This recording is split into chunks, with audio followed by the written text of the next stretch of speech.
तो अभी stock market में चल रहा है द टैरिफ वॉर। अब अगले 10 सेकंड में मैं आपको समझाता हूं कि टैरिफ है क्या। एक्चुअली टैरिफ का सिंपल मतलब होता है कि एक देश से आने वाले सामान पर कितना एक्स्ट्रा टैक्स लग रहा है, उसको हम टैरिफ बोलते हैं।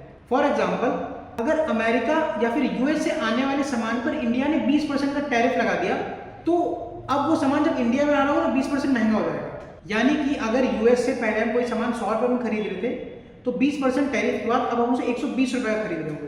अब बात ये आती है कि टैरिफ की वजह से स्टॉक मार्केट में इंपैक्ट क्यों पड़ रहा है। अब इंपैक्ट इसलिए पड़ रहा है क्योंकि 2 अप्रैल को डोनाल्ड ट्रंप जी ने इंडिया के ऊपर 26% का टैरिफ लगा दिया। अब 26% टैरिफ का क्या मतलब हुआ कि इंडिया यूएस को जो भी सामान सेल करेगी, यूएस वालों को वो 26% महंगी खरीदनी पड़ेगी। यानी कि हम सामान यहाँ से 100 रुपये का ही दे रहे हैं, बट यूएस में उसको परचेज करते टाइम 126 रुपये का मिलेगा।